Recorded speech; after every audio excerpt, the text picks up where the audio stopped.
Salam damai Tuhan kita Yesus Kristus selalu beserta kita. Semoga hari ini kita semua dalam keadaan sehat walafiat dan tentu penuh berkat dari Tuhan. Saudara-saudari, pada hari ini dalam renungan harian Santapan Jiwaku, kita kembali akan bersama-sama mendengarkan firman Tuhan, merenungkan firman Tuhan yang boleh kita dengar dari Injil Markus bab 2 ayat 1 sampai 12. Mari kita semua diundang untuk mendengarkan firman Tuhan. Inilah Injil suci menurut Markus. Selang beberapa hari sesudah Yesus datang ke Kapernaum, tersiarlah kabar bahwa ia ada di rumah. Maka datanglah orang-orang berkerumun, hingga tidak ada lagi tempat, bahkan di muka pintu pun tidak. Sementara ia memberitakan firman kepada mereka, ada orang-orang datang membawa kepadanya seorang lumpuh digotong oleh 4 orang. Dan mereka tidak dapat membawanya kepadanya karena orang banyak itu. Lalu mereka membuka atap yang di atasnya. Sudah terbuka, mereka menurunkan tilam. Tempat orang lumpuh itu terbaring. Ketika Yesus melihat iman mereka, berkatalah ia kepada orang lumpuh, hai anakku, dosamu sudah diampuni. Tapi di situ ada juga duduk beberapa ahli Taurat. Mereka berpikir dalam hatinya, mengapa orang ini berkata begitu? Ia menghujat Allah. Siapa yang dapat mengampuni dosa selain daripada Allah sendiri? Tetapi Yesus segera mengetahui dalam hatinya bahwa mereka berpikir demikian. Lalu ia berkata kepada mereka, mengapa kamu berpikir begitu dalam hatimu? Manakah lebih mudah mengatakan kepada orang lumpuh ini, dosamu sudah diampuni, atau mengatakan bangunlah, angkatlah tilammu, dan berjalanlah? Tetapi supaya kamu tahu bahwa di dunia ini anak manusia berkuasa mengampuni dosa. Berkata ia kepada orang lumpuh itu, kepadamu kukatakan bangunlah, angkatlah tempat tidurmu, dan pulanglah ke rumah. Dan orang itu pun bangun, segera mengangkat tempat tidurnya, dan pergi keluar di hadapan orang-orang itu. Sehingga mereka semua takjub, lalu memuliakan Allah, katanya, yang begini belum pernah kita lihat. Demikianlah sabda Tuhan. Terpujilah Kristus. Saudara-saudari, ada beberapa poin yang kita bisa lihat di sini yang bisa kita renungkan. Pertama, kesetiaan Allah yang sangat luar biasa. Ketika manusia tidak setia, Allah setia. Ketika manusia berdosa, Allah berkati. Ketika manusia meninggalkan Allah, Allah mencari. Suatu hal yang sangat luar biasa yang dia temukan pada Allah. Allah yang hadir dalam hidup kita melalui putra Yesus Kristus. Hari ini kita bisa melihat bagaimana orang begitu banyak datang mencari. Orang ingin berjumpa dengan dia. Orang ingin mendapatkan kasih sayang dan cinta sejati dari dia. Orang ingin mendapatkan kesembuhan dari Yesus. Poin-poin apa yang kita bisa lihat? Pertama,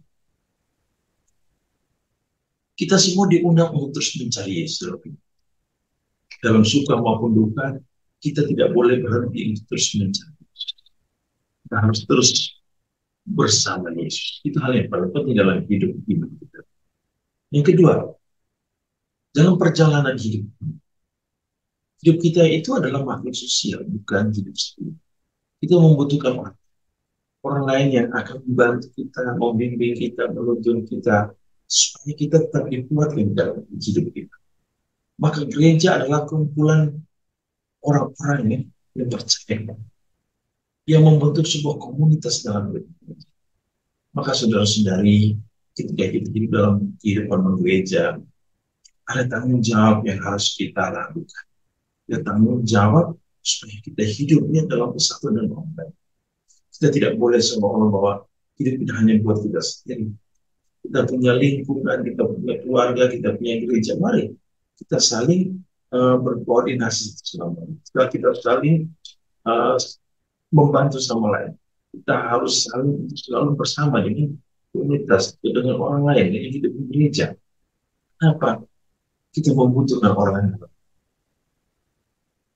Yang berikut, peristiwa hari ini ketika kita melihat bahwa uh, ada orang lain yang begitu besar imannya, membantu untuk berjumpa dengan Yesus, mau menunjukkan kepada kita bahwa begitu banyak cara untuk kita bisa berjumpa dengan, begitu banyak cara untuk kita mendapatkan kasih sayang. Allah melihat keteguhan, kesungguhan ini. Apakah kita benar-benar mencari dan membutuhkan?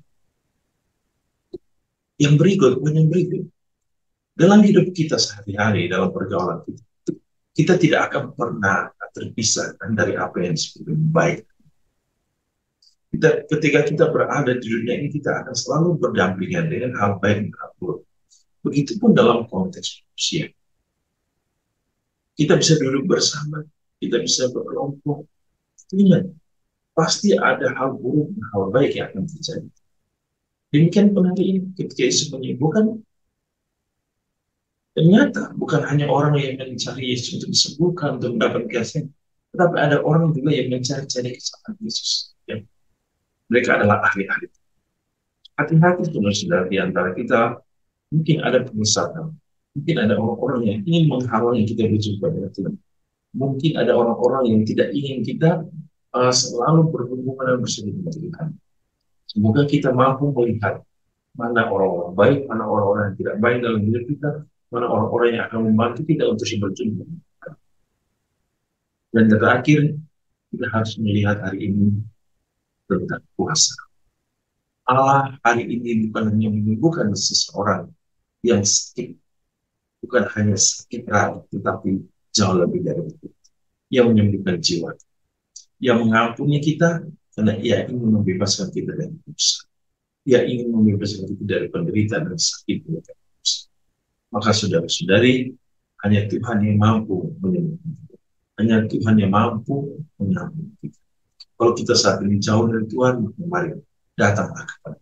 Kalau hari ini kita ragu untuk percaya kepada Dia, mari teguhkanlah iman kita hari ini.